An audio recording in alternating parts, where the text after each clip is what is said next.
Welcome to Speechless. We're glad to have you here. We're live from SPNN in St. Paul Neighborhood Network. We're just about 3 blocks from where another 260 children were ripped apart from their mother's wombs, limb for limb. And I want you to know that in Alabama, something amazing happened.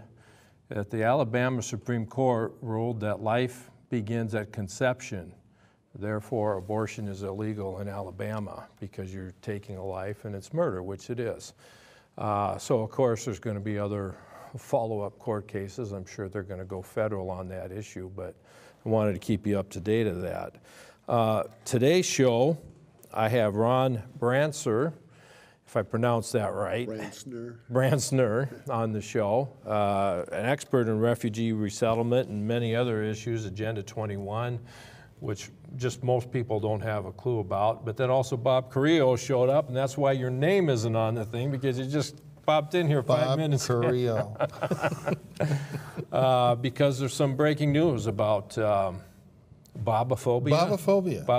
Americaphobia. I kid you not. And freedom of information phobia. As David Letterman would say, if this wasn't real, could I do that?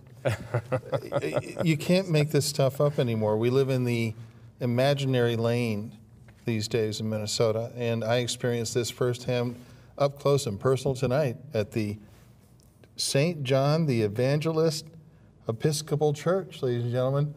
You can't make this up. In St. Paul, Minnesota, hosting a program entitled Allies in Faith. And do you see my hat? It says, My Faith Votes. Okay. Apparently that didn't carry any sway here. All right. Challenging Islamaphobia is the subtitle to this. Being presented by the irascible Jallani Hussien, Minnesota CAIR director. And CAIR is a terrorist organization. No question. Connected to Hamas, the Muslim Brotherhood, Muslim American Society. These people, and they are the unindicted co-conspirator, and they have not gotten off that hook relative to the Holy Land Foundation trial back in, I think it was 2012. These people are absolutely dirty up to their eyeballs. This is unbelievable. Well, this event here, they're trying to say, hey, you know, you shouldn't be afraid of Islam. Yes. And what happens with Islam. Right. And what we teach, because we're a peaceful group. Well, and it's basically to schmooze with everyone. To lull them to sleep into believing the unbelievable, which is that Islam, and I heard Jallani Hussien make this argument at the History Center about 3 Saturdays ago.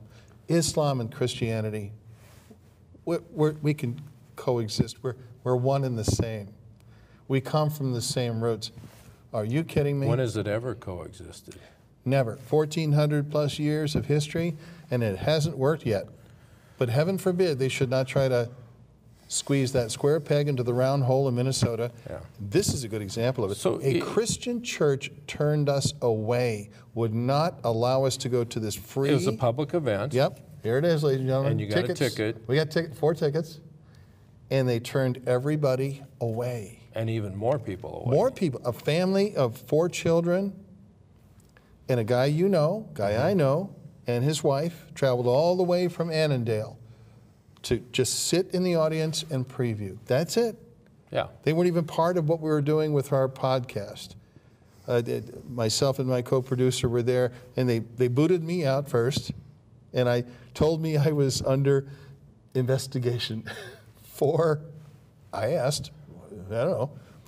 They said, well, that's between you and the speaker. So the speaker Jallani Hussien said I was under investigation. From who? We don't know this. See, this is the magical mystery hour here. We don't know. But what I do know is that they wasted St. Paul police resources by having a squad van there for me, waiting for me to show up. So they saw you register. They did. I registered. They were waiting for you to show up. Eventbrite. And the police officer said you can't be there. No, not yet. I went in with my camera equipment. We were going to film it, and I filled out the name tag, sticky thing, and as soon as I put down my name, instantly, I'm beset upon by this 6'2" guy who comes over and tells me he's security for the church. And he said, "You can't stay. Sorry, you have to leave." I said, "Why? I haven't been here long enough to offend anybody." So, well, this is ridiculous. That's counter to challenging Islamophobia. They want to know why there's Islamophobia? This is it, ladies and gentlemen. There it is. So, but this is, so when we say Bobophobia, They're it's not a real kidding. thing. They're afraid of you for some reason. Is it my smile, my personality? It can't be any of that stuff, because I was grinning this whole time, Tim, and all I did was ask the question, why? Yeah. And the guy who was telling me I couldn't stay, I asked him for his name. "Well, it doesn't matter." I said, "Yeah, it kind of does." And I even asked for the police officer's card. He was very kind. He was a decent guy. Gave me his card, said he read up a little report. And I'll be looking for that report because it's not over. What did happen, though, at the end is that another person showed up. And I won't mention who. That's private. But he's a noteworthy kind of guy. He's formidable. And they wouldn't let him in, or his wife, or his 4 children in either. Just because there was no reason. Jallani Hussien cannot make a presentation in front of adult witnesses trying to support this Islamophobia nonsense and stand up against the Q&A portion of the program. There's hardly any Q and there's no A. They just put together a brochure attacking A.J. Kern, who's been on the show, ran for Congress. Did you see that brochure? Yeah. With the black marks? That's a hit Across piece. the ice, yeah. That's what you see coming out of communist countries or the Middle East when they're marking people, and I kid you not, they're mark people for death. Center for the American Experiments, they marked all those people. All those people? I haven't heard those people talk about. The American Experiment people? Yeah. Kim Crockett? Gubernatorial candidate Jeff Johnson? Right. A.J. Kern? Yeah. A candidate for Congress? So they were speaking hate against these people. No question. But they're concerned about Islamophobia. But they're, constitutional phobia, Americaphobia. Bobophobia. It's incredulous. All of this is incredulous, and it's because... And Ronophobia. Yeah, actually, to take off of what you just said, that article that you're talking about, by CAIR. Those were prominent people that were in the spotlight, like A.J. Kern. Right. We accidentally got a hold of Jallani's, he accidentally emailed somebody his email to his people. And in his email, he points out there were 6 different people that they were targeting. One was Bridget Gabriel, Usama Dokdok, Shahram Hadian, and the one prominent one was me. I didn't make that list because those were more people at profiles of running for office or whatever. But on his main page, he shows flags of wherever I am, the little flags of wherever we spoke. We are on his main web. But that's just a side web page for people that have prominent names in Minnesota. But his main page is myself and 4 or 5 other people. But does he have John Guandolo on there also? Yes, he does. Yeah, he does. Yes, he does. The Understanding the Threat presentation. Yes, he has. You know what? Here's some irony, Ron. It's not more than, I think, maybe 2 months ago. Jallani Hussien and another one of his pals showed up at a church in Cambridge, a Hope Baptist church, sat in just like we were going to do tonight, just sit there. He wasn't thrown out. He wasn't excluded. But we are excluded. So nobody can witness what he has to say, seriously. And I said to these people, you people are Christians? Seriously? It's unbelievable. That piece you're talking about, describe that even more. Which piece? The Jallani Hussien. Well, this was his personal email. Yeah. And in his personal email, he discussed, and we have his layout of how he stops events. And he talks about how he... Well, he stopped Shahram Hadian. But he tries not to use Muslims to do it. He actually is an advocate. He takes non-Muslims to go in there, Christians, to go in there and not to heckle, But first what they want to do is when there's an event going, they have to then call the church up and try to intimidate the church of why they should not have it. And they force the church to go. If that does not work, then they bring in people into the church, and they do not heckle at the church, but it's pure intimidation. But he describes how he shuts down events. Now, he told you and I at an event in Stillwater that he never shuts down events.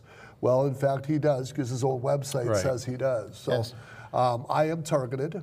I am one of at least 5. I know the list you're talking about. That was a new list after he had already targeted us. Well, apparently my picture is going to be up there shortly. Well, you will be if you're not on there already. I'm sure you've been on there for some time. You just haven't seen it. You're on the closet list. What country is this? Well, it is exactly what they want. It's pure intimidation and subjugation. It's under Islamic law. They're doing exactly as they are taught to do. To them, this is normal. To you and I, this is abnormal. Well, see, I can see where an American citizen would say, well, Democrats, Republicans, people with different ideology, they go and counteract each other all the time, or they'll protest events. Isn't that just what they're doing? Just exercising their freedom to protest and try to suppress the vote, or challenge people. That would be fine and dandy, because that's freedom of speech. Everybody has freedom of speech. Right. That's a right that we're all given to. Yeah. But when I asked Bob, and I'll say to Bob, would you go to the church tomorrow and ask if you could have a presentation? You speak and myself speak. That church would never let you have that. Mm-hmm. So what we're seeing is Jallani Hussien belongs to what they call, yes, he works for CAIR, but he also was a speaker for, a past speaker and a speaker for IRG, Islamic Resource Group. Mm-hmm. Islamic Resource Group, and he's told me this personally. Mm-hmm. He works for the organization. They have speakers that go all around through Minnesota. They go to high schools and colleges, and they speak to representatives, and they talk exactly what you were hearing tonight. But we don't have that same privilege. If I want to go ahead and do that same thing, I'll give you an example. There's a room, and I think everybody should know this, and you and I have talked about this. We're going to be going down to the state capitol. The state capitol in room 316 has a permanent display. Now, if you of Islamic at the Capitol. At the Capitol. Inside the Capitol building. Inside the Capitol. I've heard this from state representatives. I've seen that film. You've seen the film. And I've talked to state representatives who have to do their job in this particular room with all these Islamic speakers. Now, is that a bad thing? No. But I called the state capitol up and I asked them about this display. They said it's a traveling display, which it is. It does travel throughout Minnesota. And I said, well, how long is it going to be there? We don't know. It could leave any day. It's usually about 3 months. It's been there 2 years. I called there a year and a half later. It's still there. I called again. They said, well, nothing's replaced it. So then I went on Islamic Resource Group, IRG, which Jallani belongs to. And if you look on their website, it says where it's all been, but it says State Capitol. On their website, it says that there is a permanent display. Now, why is this an issue? Because there's 2 other only permanent displays in the state capitol. One of them is Native American Indians. And I believe the other one, and I hope I'm not wrong, is women's suffrage, something to do with women or minorities. But why does Islam have their own permanent display in the state capitol in room 316? Especially because they represent 2% of the population in the state. That's it. And they unlike the Native Americans, they weren't here for centuries before we got here. There's no reason or rhyme or reason to it except one. It's a mosque. That's what this place is. I know. I have it. I have it. Is that really? Wow. Absolutely. Yeah. I have it under excellent authority that Roosevelt High School has a mosque inside of it. Which is against the 1972 laws for prayer in school. Vitale versus Vitale. It's against the Minnesota Constitution. Exactly. You can't have a religious sectarian school. Can you imagine? Can you imagine if Keith Ellison were to become the Attorney General? This becomes our new normal throughout the entire state of Minnesota. And any objection to it, any conversation about it, will be...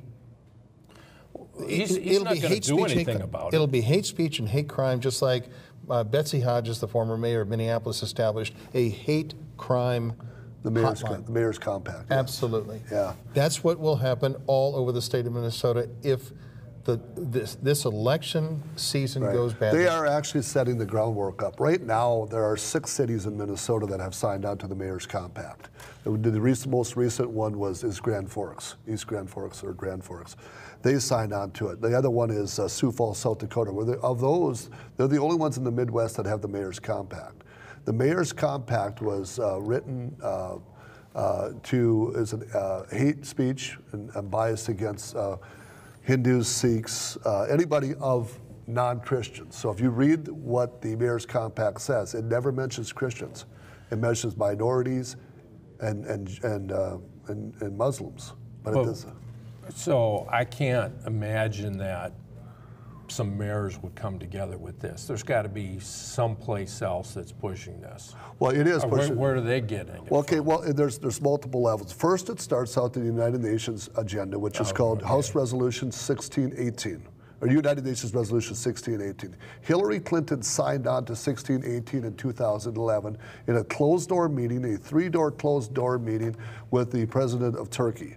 Once she said that this is in violation of First Right Amendment, and she still signed on to it. Once she brings it back to the United States in 2015, over 50 Democrat congressmen signed on to House Resolution 569, which is hate speech. Now, when you read 569, it only deals with Muslims only. It does not deal with minorities, Sikhs, Hindus, or whatnot. Well, one of the co-signers of that, or signers onto that, was Keith Ellison. He signed on to House Resolution 569. In 2017, of April 4th of 2017, Mark Rubio, along with Kamala Harris and 2 other prominent senators, they signed on to what they call Senate Resolution 118. Why would Marco Rubio do that? Exactly. It's a treasonous. We'll get into that because Marco Rubio signed on to a treasonous against the First Right Amendment.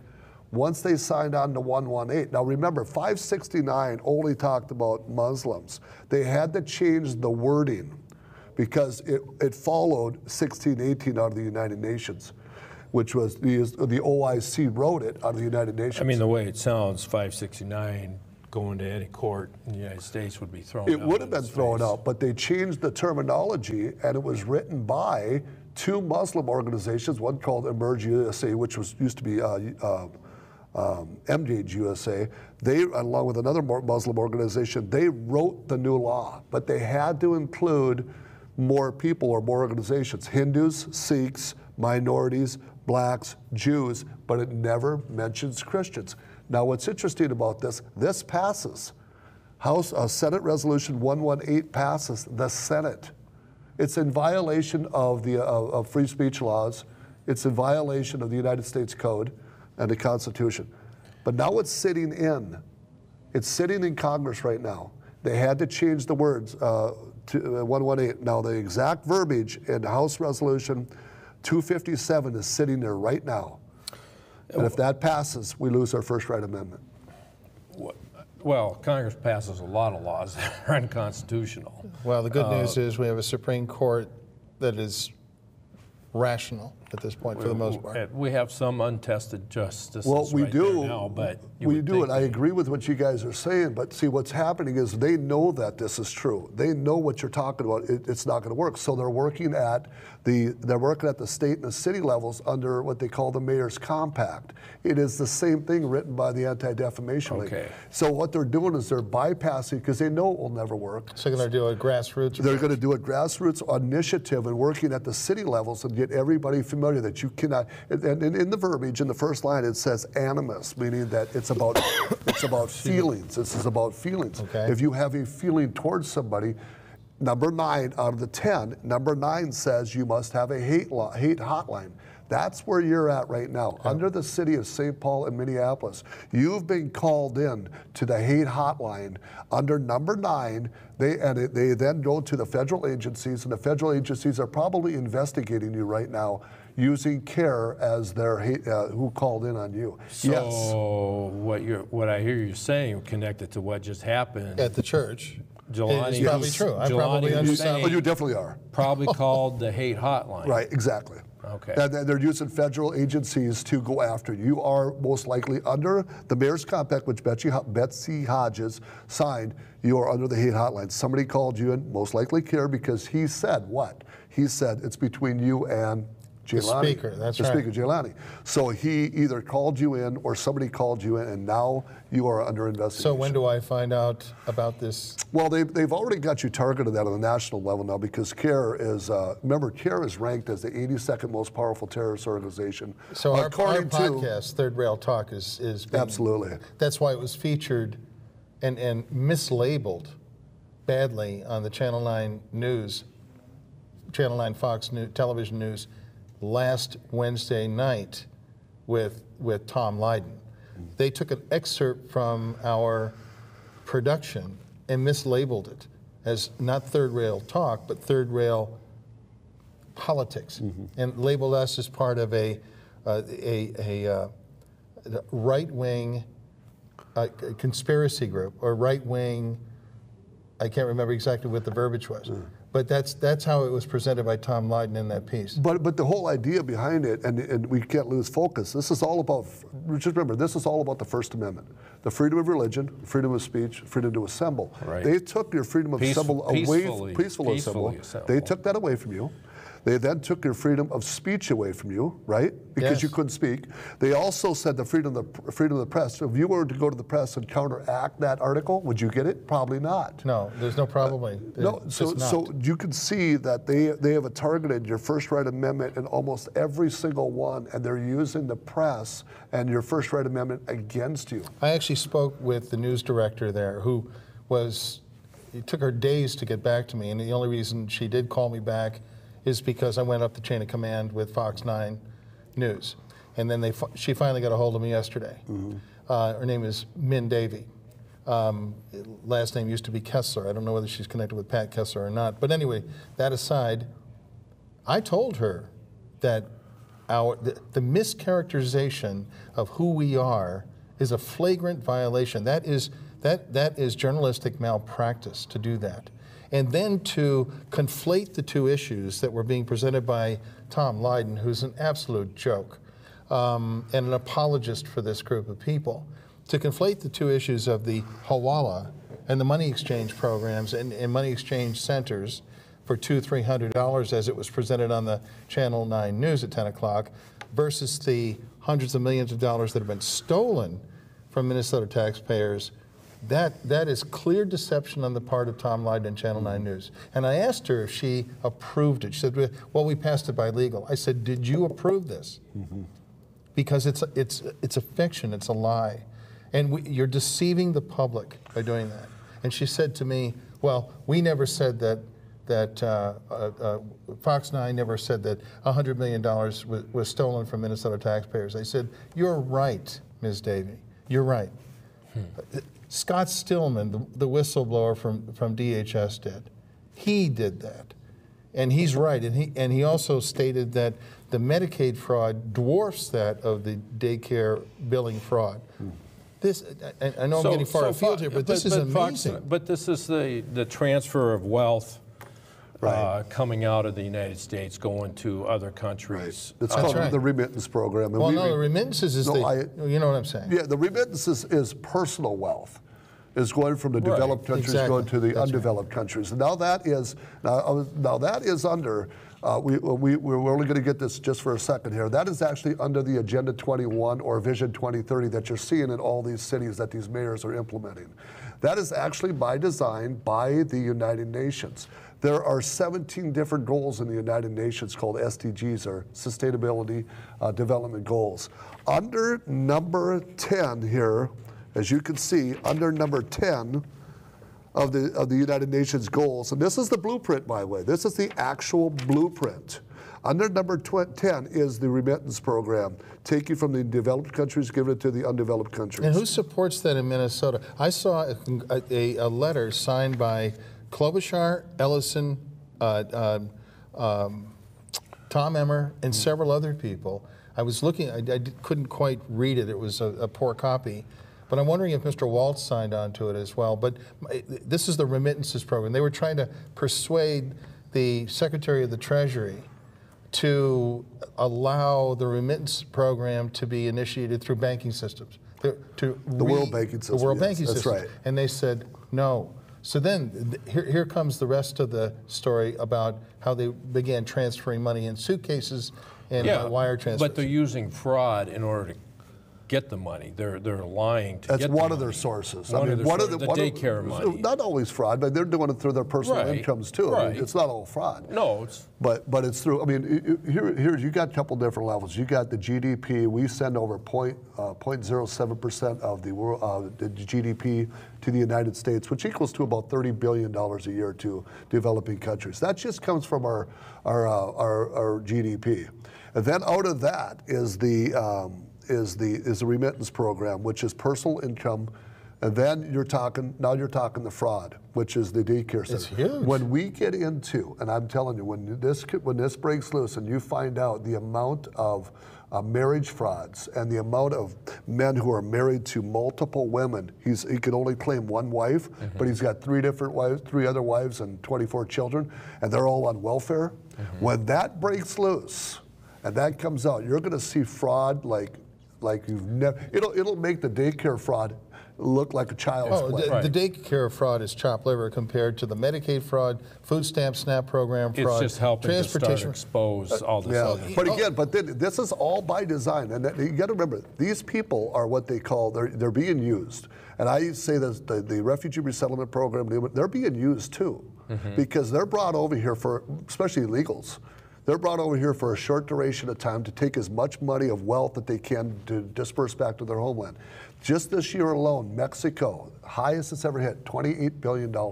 In the last 2 years, it's went up from 22 to 28 billion. No kidding. And in South America, it was at $62 billion. Worldwide, the remittance program is at $586 billion worldwide. Taken from the developed countries, given it to the developing countries. Only 15 years ago, that number was at $111 billion. Since Agenda 21 kicked up its SDGs to a high level, it has gone up astronomically. You're going to see more money leaving the United States to these developing, because we got developers buying up property in these developing countries. They're going over there buying up all this land, and they need it to be stabilized, and they need our money to do it. Because why? Because the GDP can't sustain at $30 billion isn't enough to leave the country of the United States to help these other countries. So they're taking your personal wealth to do that. And that is the remittance program.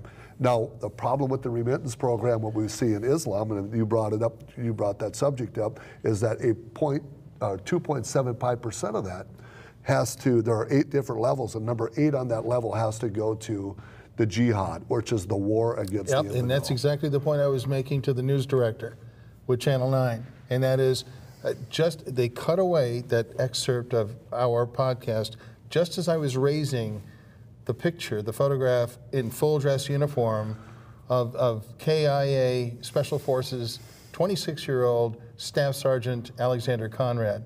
That's the end result of this in real terms, who was killed on June 8th this year in Somalia, fighting the same terrorists who are being funded by Minnesota taxpayers. And what's really interesting to me about this is that Minnesota's the epicenter of this stuff for the entire country, in my opinion. Right. This is the largest fraud, social services breach fraud in the entire nation by an extreme margin. Well, why are we the target? Because we're the most liberal state. And the leaders, Democrat leaders are willing to accept this to further their Democrat goals, whatever those are, which is not freedom. Well, we have a $15 billion budget with DHS each year. Right. 8 to 10% of that, and I have that on pretty good authority through some legislators I know, 8 to 10% of that is being stolen. And I said, well, why isn't this being stopped? The response was, they don't. We're talking about the head of DHS, who used to be the lawyer for Mr. Dayton, and Carolyn Ham, the hapless, hopeless Inspector General. He said, because they don't care. Right, yeah. Well, and Lucinda Jessen, who's now on the appellate courts, former head of the DHS, dated appointee, just got appointed as a judge in 2016, so they got rid of her out of the DHS so that they could say, Well, we're trying to clean this up. We got a new person. You know how that maneuver goes. This is not sustainable, fellas. There's the sustainable. That's what we're using. We're using that word sustainable. You're right, it isn't sustainable. One of the reasons why you're going to see a big change in the year 2020 and just after that. One of the reasons why we are getting such an influx of immigrants and refugees into Minnesota is because we have to compete against California, Texas, and Florida. They are well, especially California, because that's become a sanctuary state. If they were to not be a sanctuary state and we were to deport people out of there, they would go from 55 electoral votes probably down to about 45, almost overnight.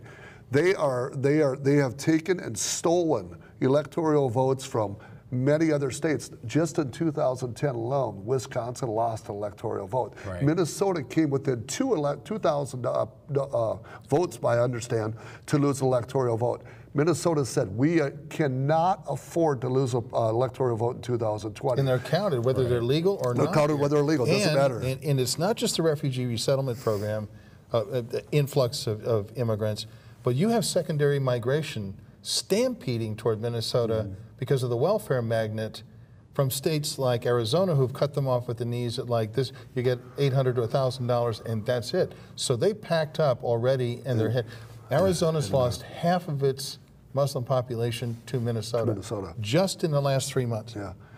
Now there's a difference. Now this has to do with the Electoral College. You're going to see a big switch after 2020 because once they count the census, I still believe Minnesota could still lose it. The Electoral College, because California is not going to lose it. So if we lose one, what's going to happen is Minnesota's going to say, okay, we did our best. We tried to ramrod as many people we can into this state and try to keep our votes up there.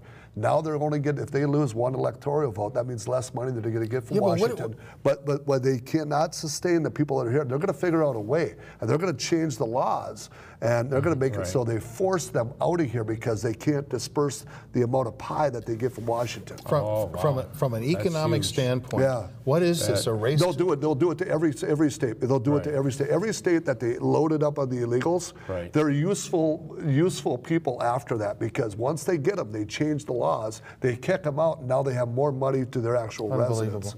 But what, I was just about to ask, from an economic standpoint, and the health of Minnesota as an example, what is this, a race to the bottom? The $65 billion of personal wealth has left Minnesota in the last 3.5 years. That's it. They were snowbirds. They've flown the coop. Businesses are leaving. Electrolux is going into South Carolina. Other businesses are closing down. And my warning to Minnesotans is if this election goes bad, I mean, if we don't get the conservatives in this election, it's done. And Keith Ellison gets in and Tim Walz, Minnesota is over.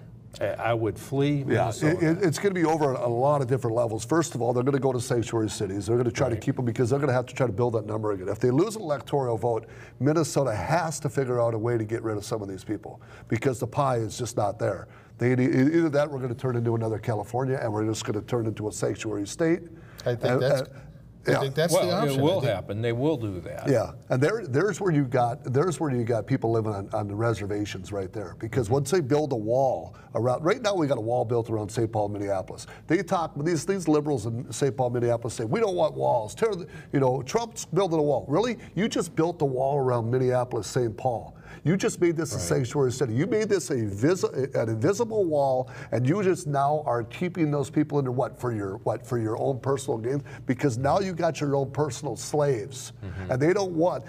We go back to the history of the Democratic Party. They created slavery. They created the KKK. They created the the segregation, and they continue to do it to this day. Right.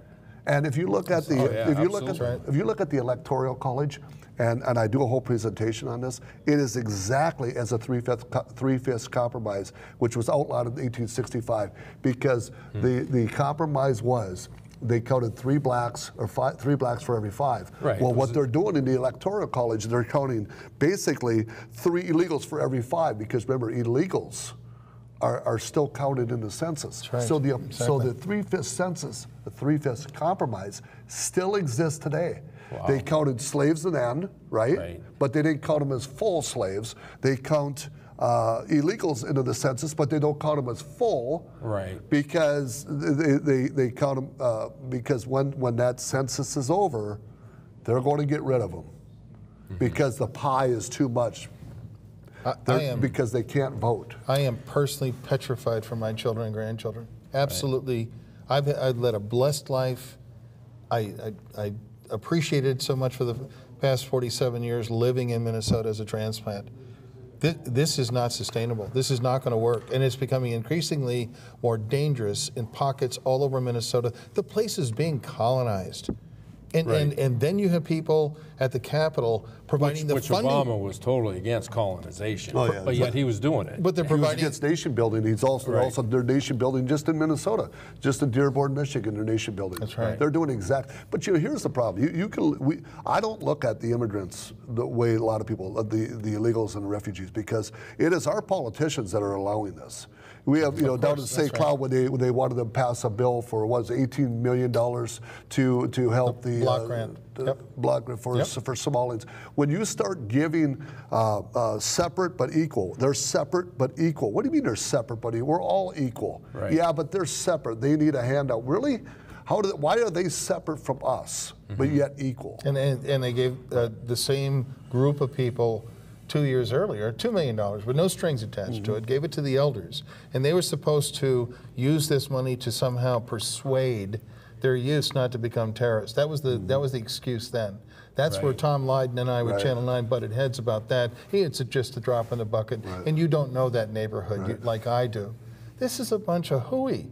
I can't believe the stuff that's being shoved down the Minnesota throat. The gag reflex is being tested constantly with one kind of riot or another, like at Valley Fair. My grandkids were caught up in that. I mean, there's a residual effect connected to all of this stuff. My grandchildren were caught up in that evacuation of 15,000 people, 6 police departments, a police helicopter, state troopers. And the WCCO comes up with this harebrained notion that it was a minor incident. Not according to the police captain I talked to. The Mall of America, the U.S. Bank Stadium scandal, the Screamtown scandal, one thing after another. And compound that with the, Dr. John Palmer's report about the cost of the health impact on Minnesotans. We have an 80% share of the measles outbreak in the entire country here.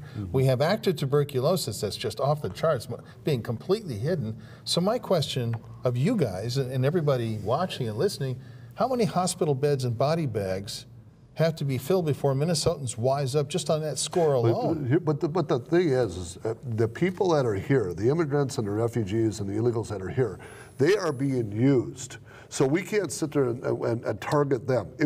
Our issue. I understand exactly, and you made a great point, because we need to say, "Hey, Mr. Emmer, you need to start waking up. You, Mr. WCC, you need to start telling the truth, so we can all fix this as a state." Right. How do you get them to do that? They won't, because it's political correctness. This is where we come down to the mayor's compact again. Well, right. Because that's coming from down to the UN, but it's also being ran through from League of Cities. League of Minnesota Cities. I mean, they're involved with they're the insurance company for all the cities. Not all of them, but most of the cities in the state of Minnesota. Therefore, in order to get covered, they tell the cities what to do. Exactly. If you go back to 2003, League of Minnesota Cities actually started the Inclusive Cities resolution, that's what they call the Welcoming Cities resolution, which St. Cloud signed, Wilmer signed, and it's part of the Mayor's Compact, which is part of the Minneapolis-St. Paul. They are the ones who initiated that, which was the mayor of Wilmer when he was president of the League of Minnesota Cities, and they got that right out of the United Nations. And it's called the Inclusive Cities Resolution, and a Habitat 3 out of the United Nations. They are following the United Nations to the T on their Inclusive Cities, which was Ban Ki-moon who started all this, and they're following it word for word, city for city, using the League of Cities, using the Chamber of Commerce and multiple other different resources, and they're using the media not to tell you the truth. How long before this thing just completely erupts. It already has. But I'm saying to the point where even the most,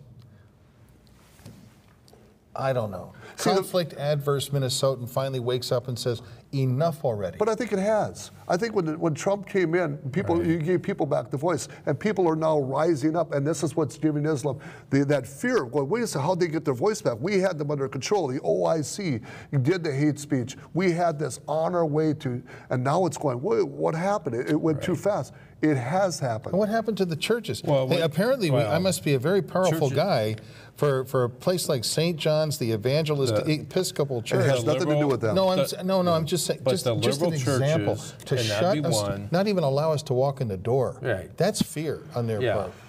Islamophobia, again. But the liberal churches are more in tune about this stuff than the conservative churches.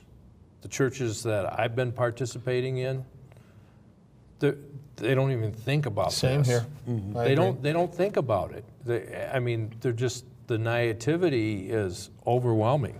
It's just unbelievable. Well, just on a side note, there is a verse in the Quran called 326. And the verse is basically, let there come to a common consensus between us and them. And the Muslims, 136 Muslims, prominent Muslims, wrote an agreement back in 2008. They wrote an agreement, and they had 500 evangelicals sign on to this, the biggest churches in the country. But they never read it. They never read where this actually comes from. It comes from, I believe it's verse 326, and they signed on to this, but they never read the rest of the verse. The rest of the verse says, as long as they come to the will of Allah. And Allah is the only God. But they only took the first line out of there, and 500 evangelicals signed on to this. So they said, well, they want to come to a common word. Oh, man, we want to come to a common word too. Really? Comes right out of that verse. Read the next line. As long as they believe that Allah is one God. Well, and I'm going to have to agree with Ron here, not disagreeing with you, but... We're not in disagreement here. Well, no, but I'm just saying in the Trump era, people are responding. Keith Ellison is right now losing in the polls. I think people in Minnesota are figuring out that this is a problem, that Keith Ellison. But meanwhile, back at the ranch, we have a Minnesota mainstream media that has been drinking the Kool-Aid for so long. There's a portrait of Ilhan Omar inside the building of the Minneapolis Star-Tribune. A portrait. What? Why would that be? Why would they have a portrait of Remember, separate but equal. Why would there be? Why would they build a wall? Why would there be a room? A portrait in there. Me too. Why would there be a room at the state capitol? Why do they want to build a wall around a certain part of Minneapolis? They were talking about Cedar Riverside. That's right. All this is really what this is. This is a direct violation of because Islam doesn't believe that man-made laws are illegal. They believe that they're illegal, and the Constitution is illegal doctrine to them. So they can go along. There's two different verses in the Quran, and 428 is one of them that says, Allah has lifted the weight off your shoulders. And he said, because Allah has made you weak. If you're in the land of Darul Harb, and it says the land of the enemy, and I even asked Muslims this, do we live in Darul Harb? And they say, yeah, it means land of the enemy. So God has made you weak, but you can eat pork here, you can pray here, you don't have to pray here, you can do as we do. They can live just like we do. The Quran says that in 428. Until what? Until the verse 435. Until our numbers are risen to we have enough power to take over. First they start with the electoral races and stuff. Once our power has risen, then we must subjugate. There are 5 different levels of subjugation. I don't want to get into that. But once we subjugate, if they don't go to the 5th level, then the 5th level is the hand or the sword. Then that is their final version. This is obligatory in 4 or 5 levels of fiqh, which is the Islamic schools of jurisprudence. This is obligatory, no matter where they are. Islamic law and the Constitution of Somalia says, I think in Article 8, Section 3, it says that even if you leave the country of Somalia, wherever you go, Somalian Constitution always reigns over the Constitution where you reside. So if they believe in Islamic law, that says that we must subjugate, and if they believe in the land that they come from, that their laws are better than ours, well, then they are in defiance of Article 1 or the First Amendment of the Constitution. And we're just in the way. We are in the way. Well, let me ask you a question. Let me ask it. Okay, ask a question. Okay, here you go. Tell it to me like I'm Bobophobia. That's a question. Tell it to me like I'm a 4-year-old. For the last 4.5 months, I've been drafted back into service. I'm now behind a microphone and a camera. 4.5 months, that's it. And apparently I've become a very dangerous guy. Yeah.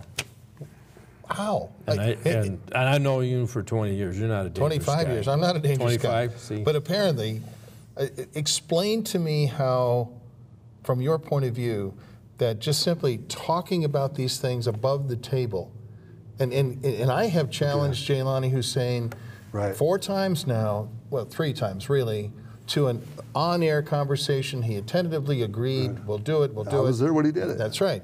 And I did the same thing at the Minnesota History Center a few weeks back. He just lost it, completely lost it with me. So here's what is so dangerous about what we're doing, from your point of view? Okay, under the 5 levels I was telling you about that they have to, which is the mouth, the tongue, the hand, the sword, the heart. They have to do 4 of those before they ever get to violence. Okay, so they're going through all 4 stages before they ever get to any type of fatwa on you. All right, so there is a group, another organization. There were 29 different unindicted co-conspirators, as you mentioned that, in the Holy Land trial. One of the unindicted co-conspirators, number 22 on the list, was CAIR. They actually had a different name at that time. They wanted their name changed enough that the judge wouldn't remove it. But there's another one on there just below that. It's called the IIIT, which is Islamic Institute of Islamic Thought. I've seen that. And they are out of, I believe, Herndon, Virginia. And they're the ones who are actually they're a 501c3. They're the ones who are pushing the Islamophobia. They actually said that they're going to use it as a weapon to weaponize First Right Amendment. Islamophobia was created like in the late 80s and then brought into England, and they used it. It means irrational fear of what? But it was brought to the United States. It is being propagated by an Islamic institute, and they are using this as a weapon against you, against your First Right Amendment. This all goes down to the First Amendment: freedom of speech, freedom of assembly, freedom of religion. And then the last freedom of the press. And freedom of the press. But the last one is very important, because the last one is freedom to petition your own government. Right. If you go to your government and you ask your senator, you ask your state representatives, you ask your mayor or whatever, they've taken away all 5 of your First Right Amendment. Look at Mayor Kleiss in St. Cloud. Mayor Kleiss is perfect. But then metaphor. again, Mayor Kleiss belongs to the COP 21, which is the Agenda 21, which is the Mississippi mayors. He's been to Paris. He's worked with the United Nations. He is a globalist through and through. I mean, you could look up COP 21. It is the United Nations agenda out of Rio de Janeiro, 1992. I have a loaded question. And I've asked this question of Mayor Kleiss and several other people, and I presented this in writing to Tom Emmer. He never responded. Never will. The question is, where are you going to go when you destroy your own house? You know, he who troubleth his own house shall inherit the wind. Once they destroy the platform or allow it to be destroyed, this great state that I have come to love, where are you going to go? You can't outrun this problem. You cannot. I don't care who you are. They don't see it that way. They don't see as them as the problem. They see you as the problem, because that's what they're working with. You're the one standing in the way of freedoms. Even though they're taking your freedoms away from you, they believe that you're the ones that are taking freedoms away from them. They're looking at you as the obstacle. Once they can get you out of the way, Muslims can live as they want, be as they want, and act as they want. So, yeah, I see, at least in the Republican Party, there's a lot of apologists for the Muslim community. Especially they're here. Peaceful people. Just ask them. We'll ignore Valley Fair. Yeah. The 100 not all Muslims. No, They don't do that. but the thing is, that's their answer. Not all Muslims are this way, and that is true. Not all Muslims are committing crimes. But I didn't see a whole bunch of crazed Presbyterians or Lutherans 100 of them, Oh, but hopping the fences and rioting But that's at Valley just some Fair. of them. That's what their answer is That's not going my to point. be. I don't even see 5. But you saw it right. tonight. You saw I it did. today because Yes, I the did. interfaith dialogues, Yeah, I what did. they're working with. See, and now, if you know about the interfaith dialogues, I've been to many interfaith dialogue meetings. I'm sorry. Yeah. I'm sorry. No, I mean, I'm you glad- have my condolences. No, I mean, I go there because Well, I want to learn. yeah. I talk to them and I want to learn. It's the problem. When you isn't- can have a dialogue. Exactly. Well, if we can't. There's no such dialogue. They bring Oh. in speakers from IRG, and then you don't get the. There's no dialogue. They tell you the same thing, Jallani. All due does. respect, are you masochistic then? No, the point is I need a to, I joke. need you know, Sorry. I need to learn them as much as they need to learn me. I know them well. I know there's tequila. I know that this is subjugating. They're just slowly. It's just a slow bleed, but. We have a problem. It's going to be here. We have to figure out a way. The two cannot live side by side under the same umbrella. The two cannot. Islam and the Constitution. I mean, you've had the presidents of William Gladstone out of England. You've had in the 1800s. You've had John Adams and Thomas Jefferson and Winston Churchill said that that these two cannot live. Martin Luther. Martin Luther. But they all said, I mean, you'd look back in 1605, Right. they lined up boats to get them out of France, I mean, because they needed to get them out of the country. Now, are we going to do that? No, because the Constitution doesn't allow us to do that. They're allowed to be here. So we've got to figure out a way. It's almost going to be separate but equal. Are they going to have to build a wall around Minneapolis? I don't know. That's pretty silly, but what are we going to do? Yeah, but then you got to build a wall around Rochester, Mankato, Wilmer, St. Cloud. I know. But here's the big question to me, which I think people out there want answered or need to understand, is the uninformed person about the Muslim faith and what they hear on the news in various places is we're a religion of peace. We're peaceful people. And Muhammad had a lot of writings about peacefulness and being good.